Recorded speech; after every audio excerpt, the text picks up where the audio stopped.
Hello दोस्तों, welcome back to the channel Srishti study point. रही है अतुल प्रसाद जी बीपीएससी के चेयरमैन, और आज हम बीपीएससी टीआरई के बारे में फिर से बात करेंगे। दो इम्पॉर्टेंट मैसेज किए हैं और दोनों ही इम्पॉर्टेंट मैसेज ये लेकर हैं कि जो बच्चे अपनी कंप्लेन कर रहे हैं उसको, एक मैसेज को थोड़ा ये है कि आप गलत जो है वह ना फैलाएं, और दूसरे में जो बच्चों को प्रॉब्लम थी उसको शॉर्ट आउट किया गया है। दोनों मैसेज इंपॉर्टेंट है। इसके साथ साथ एक लेटर इश्यू हुआ है, वो लेटर भी बहुत इंपॉर्टेंट है उन बच्चों के लिए जिन्होंने फ्रॉड करने की कोशिश की है। तो वीडियो को पूरा देखिएगा और वीडियो में बने रहिएगा, आप सभी के लिए बहुत इंपॉर्टेंट है। तो ये देखिए कि ट्वीट है इनका, ट्वीट का मतलब तो मैसेज कहेंगे एक्स पर। ये यहाँ पर है, we have come across some complain. इनके पास कुछ कंप्लेन आई हैं that despite having more than cut off marks TRE have not been selected. यहाँ पर इनके पास कंप्लेन है कि कट ऑफ मार्क्स से ज़्यादा बच्चों के नंबर हैं लेकिन फिर भी वो सेलेक्ट नहीं हुए हैं। तो क्यों नहीं हुए हैं? जब इन्होंने ये चेक किया कि ऐसा क्यों है, तो इन्होंने पाया कि वो बच्चे जो थे वो बीएड होल्डर थे, पीआरटी का केस था, और भले ही पीआरटी वाले में जो बीएड किया हुआ उसके कितने भी नंबर आए हों उसका सिलेक्शन नहीं हुआ है, क्योंकि सुप्रीम कोर्ट का डिसीजन है। आप सभी को पता है कि बीएड वाले पीआरटी के लिए एलिजिबल नहीं हैं, तो इन्होंने बीएड के रिजल्ट को रोक दिया है।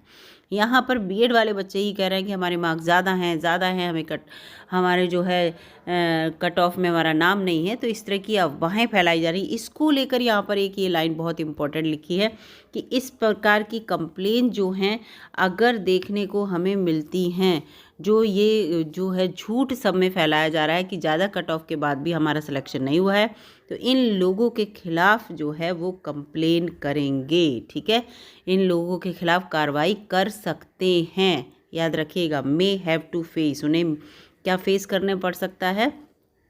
Consequences of spreading falsehoods. ये इस तरह की अफवाह फैलाने की जो है उसकी इनके लिए ये लोग कार्रवाई कर सकते हैं बीपीएससी वाले। ये लोग इन्होंने साफ कह दिया है और इसको हम हिंदी में भी और अच्छे से समझेंगे।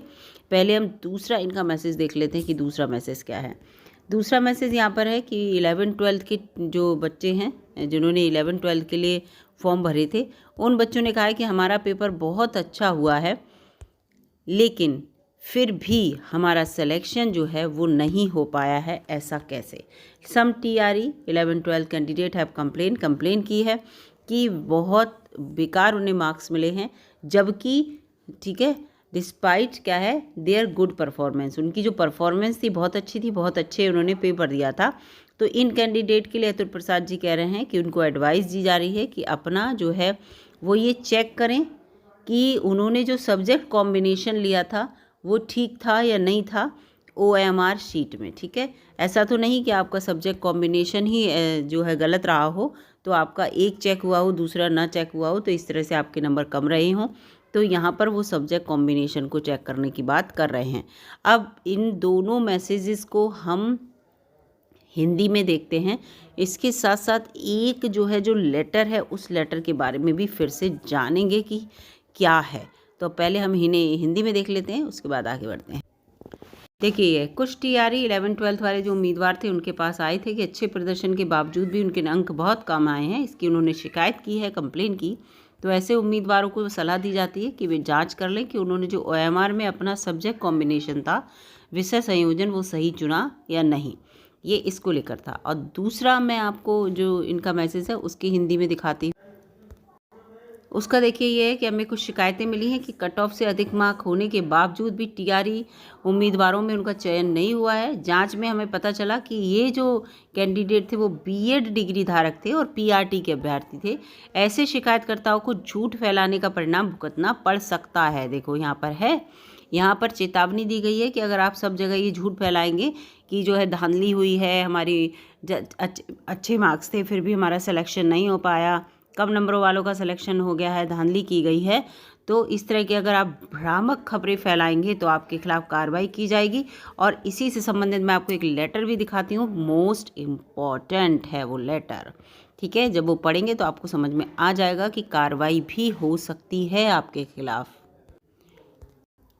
देखिए दोस्तों, ये है वो पत्र बिहार लोक सेवा आयोग की तरफ से आवश्यक सूचना के रूप में है। बहुत इम्पोर्टेंट उन बच्चों के लिए जिन्होंने गलत अपने दस्तावेज अपलोड किए थे वेबसाइट पर, ठीक है, और उसके बाद काउंसलिंग नहीं कराई, टाइम बर्बाद किया आयोग का, तो उसको लेकर यहाँ पर पूरा चेतावनी के रूप में ये लेटर है। और ये देखिए, विज्ञापन संख्या इतने में परीक्षा हेतु आयोजित परीक्षा के उपरांत दस्तावेज सत्यापन के दौरान अयोग्य पाए गए या अनुपस्थित रहने वाले अभ्यर्थियों का ध्यान आकृष्ट करते हुए सूचित किया जाता है कि इतने विज्ञापन संख्या में अध्यापक नियुक्ति प्रतियोगिता परीक्षा के आवेदन के समय अपने अपने दावे को,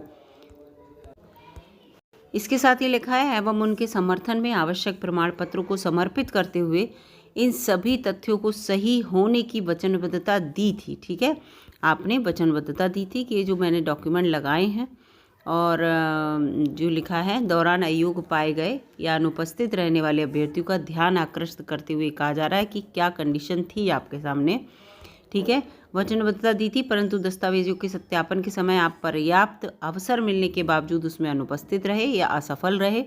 आपके इस कृत्य में से जहां मानव बल और समय की बर्बादी हुई और प्रक्रिया बाधित हुई, वहीं दूसरी ओर आपका ये कृत्य गलत मंशा से नियुक्ति पाने का कुप्रयास मानने की संभावना से भी इनकार नहीं किया जा सकता। ठीक है, यानी कि आपने कुप्रयास किया था कि अपना जो है भटका कर कैसे भी, अगर ये मेरे प्रमाण पत्र सही हो जाते हैं तो मुझे नौकरी गलत तरीके से लेने की आपने कोशिश की। अतः आपको निर्देशित किया जाता है कि दिनांक 7/11/2023, ठीक है, तक आयोग के ईमेल पर अपना स्पष्टीकरण समर्पित करें कि क्यों नहीं आपके उक्त कृत्य को कदाचार की श्रेणी में मानते हुए आपके विरुद्ध विधि सम्मत अनुशासनिक कार्रवाई की जाए और आयोग के आगामी परीक्षाओं में भाग लेने से आपको वंचित कर दिया जाए।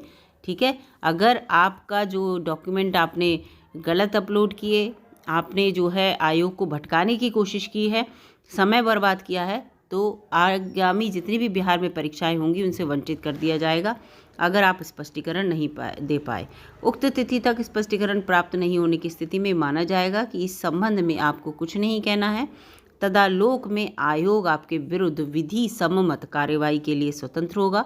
विदित हो कि दस्तावेज सत्यापन के दौरान अयोग्य पाए गए एवं अनुपस्थित अभ्यर्थियों की सूची आयोग की वेबसाइट पर उपलब्ध है। ठीक है, अनुपस्थित अभ्यर्थियों की सूची, तो यहाँ पर पूरा दे रखा है कि अभ्यर्थी अनुपस्थित था, उसके दस्तावेज सही नहीं पाए गए, पूरी लिस्ट पहले आप देख भी चुके हैं। ठीक है, कि क्यों आपका सिलेक्शन नहीं हुआ।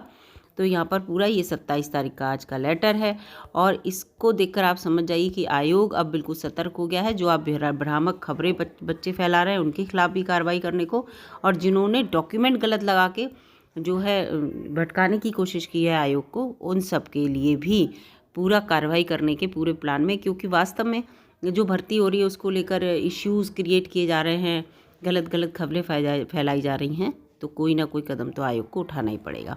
फिलहाल जिन लोगों की ज्वाइनिंग होने वाली है, जिनको लेटर मिलने वाला है, उनके लिए तो एक अच्छी बात है। अदरवाइज़ पूरक जो आपकी सूची आएगी, जो बच्चे रह गए कुछ पॉइंट से या कुछ नंबर से, उनका भी सिलेक्शन हो सकता है निश्चित तौर से, क्योंकि इस लेटर से आप समझ गए होंगे कि काफ़ी बच्चे ऐसे हैं जिन्होंने दस्तावेज जो है सही नहीं लगाए, तो उनकी भी जगह जो है जहाँ तक है खाली होगी, क्योंकि डीवी हुआ ना, जब डॉक्यूमेंट वेरिफिकेशन हुआ तो वो बच्चे कराने ही नहीं आए, तो वो वैकेंसी खाली हुई होगी। जब वो पद खाली हुआ होगा तो आपको मौका मिलने का चांस है, जो कि 1 या 2 नंबर से जो बच्चे रह गए होंगे उनके लिए। तो वीडियो अगर आपको अच्छी लगी तो लाइक कीजिएगा, चैनल पर नए हो तो सब्सक्राइब भी कर लीजिएगा। मिलूंगी अगली वीडियो में, तब तक के लिए नमस्कार दोस्तों। चैनल को सब्सक्राइब करने में ऐसा कोई इश्यू नहीं है, आप सब्सक्राइब कर लीजिए, रेड बटन को क्लिक कर दीजिएगा। धन्यवाद।